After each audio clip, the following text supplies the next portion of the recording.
কবি বলছেন सजदा कर रहा है अकल से टाइम रोज सजदा कर रहा है अकल से टाइम रोज चरागे मुस्तफा भी से शरारे गुलाबी সেই আমার কাল থেকে শুরু করে মুহাম্মদ সাল্লাল্লাহু আলাইহি ওয়াসাল্লামের চেরাগকে ইসলামের আলোকে নিভে দেওয়ার জন্য আবু জাহেলের গোষ্ঠীরা চিরকাল চেষ্টা করেছে।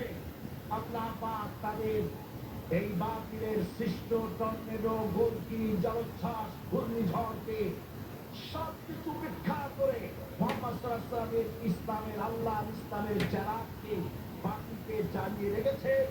চলছে, চলবে, কিয়ামত পর্যন্ত কেউ করতে পারবে না।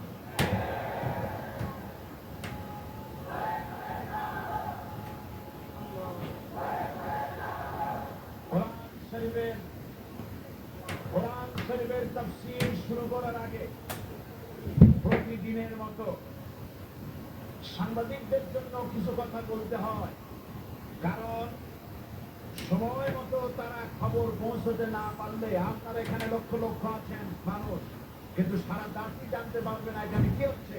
এই জন্য আমি আজকের বক্তৃতায় কি সব কথা আনবো, তাফসীরের মাধ্যমে কি সব কথা আসবে তার একটা সামারাইজ, তার সার সংক্ষেপ, অর্থাৎ নিউজের হেডলাইন যেমন বলা হয় সেরকম কিছু কথা 2-1 মিনিটে বলেই কোরআন শরীফের তাফসীর শুরু করব। বিমাশিয়াতিল্লাহ, বিইজনিল্লাহ, বিফদলিল্লাহ। আল্লাহু লা ইলাহা ইল্লা হুয়াল হাইয়ুল কাইয়্যুম। আল্লাহ হচ্ছেন তিনি, যিনি ছাড়া কোনো ইলাহ নাই। লা ইলাহা ইল্লা, তিনি ছাড়া কোনো ইলাহ নাই, সার্বভৌমত্বের মালিক কেউ নাই। এই যে লা ইলাহা, কোনো ইলাহ নাই, আমরা কালেমার মধ্যে এই কথাটা বলি। আমাদের কালেমায়ে তাইয়্যিবা আমরা কি উচ্চারণ করি? লা ইলাহা ইল্লাল্লাহু মুহাম্মাদুর রাসূলুল্লাহ।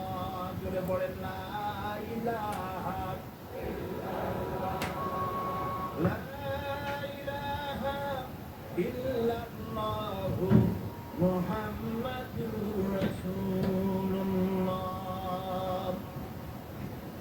লা ইলাহা, কোনো ইলাহ নাই। এই দাওয়াত দিয়েছেন দুনিয়ার সমস্ত পয়গম্বর। এইটা কি শুধু রাসূলুল্লাহর দাওয়াত ছিল? সমস্ত নবীদের স্লোগান ছিল একটা। সমস্ত নবীদের স্লোগান ছিল কয়টা? সবাই বলুন, কি সেই স্লোগান? লা ইলাহা ইল্লাল্লাহ।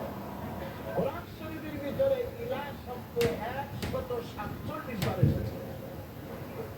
লা ইলাহার অর্থ যদি এই হয়, কোন উপাস্য নাই আল্লাহ ছাড়া, কোন মাবুদ নাই আল্লাহ ছাড়া, মুহাম্মদ সাল্লাল্লাহু আলাইহি ওয়াসাল্লাম আল্লাহর প্রেরিত রাসূল, তাহলে তো এত ঝঞ্ঝাট হওয়ার কথা ছিল না। আপনারা বলেন, নবীরা যখনই এই দাওয়াত দিয়েছেন লা ইলাহা ইল্লাল্লাহ, তখন সংঘর্ষ হয়েছে কিনা? হয়েছে কিনা? বাধা আসছে কিনা? তাহলে এই কথাটা কি যার কারণে এরকমের বাধা আসে? লা ইলাহা ইল্লাল্লাহ, এর চাইতে বিপ্লবাত্মক, এর চাইতে রিভলিউশন সৃষ্টিকারী কথা আল্লাহর আকাশের নিচে জমিনের উপরে আর একটাও হতে পারে না। লা ইলাহা ইল্লাল্লাহ। ইলাহ শব্দের অর্থ শুধু উপাস্য আর মাবুদ নয়। ইলাহ শব্দের অর্থ হচ্ছে আইনদাতা, ইলাহ শব্দের অর্থ হচ্ছে শাসনকর্তা, ইলাহ শব্দের অর্থ হচ্ছে বিধানদাতা।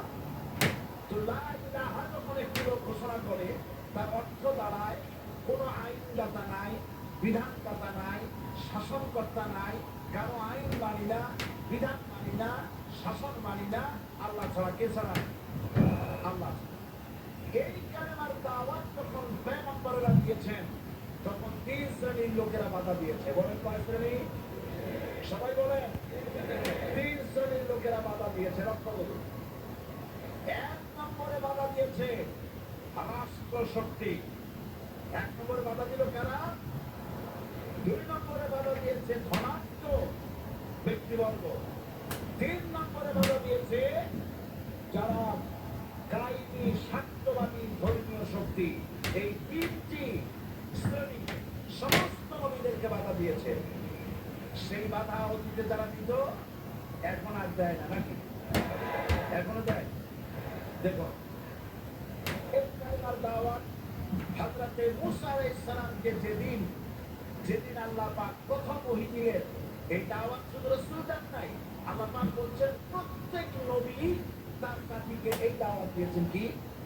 আল্লাহ রাব্বুল আলামিন বলেন সকল নবী তার কওমকে বলে দাওয়াত দিয়েছেন, ইয়া কাওমি ইবুদুল্লাহ লাকুম মিন ইলাহিন গায়রুহু। হে সম্প্রদায়, আল্লাহ ছাড়া কোনো ইলাহ নাই, তার ইবাদত করো, তার দাসত্ব করো, তার গোলামি করো। আল্লাহ পাক মূসা আলাইহিস সালামকে যখন নবুয়ত দিলেন, প্রথম যে হয়ে গেল, প্রথম ওহীটাই ছিল ইন্নানি আনাল্লাহ লা ইলাহা ইল্লা আনা ফা'বুদনি ওয়া আকিমিস সালাতা লিযিকরি। নিশ্চয়ই আমি আল্লাহ, আমি ছাড়া কোনো ইলাহ নাই, আইনদাতা নাই, বিধানদাতা নাই, সুতরাং আমার দাসত্ব করো এবং আমার শরণার্থে নামাজকে প্রতিষ্ঠা করো। মূসা আলাইহিস সালামকে আল্লাহ পাক ওহী দিয়ে তাকে পাঠালেন। কোথায় পাঠালেন? আল্লাহ পাক বলেন, ইযহাব ইলা ফিরআউনা ইন্নাহু তাগা।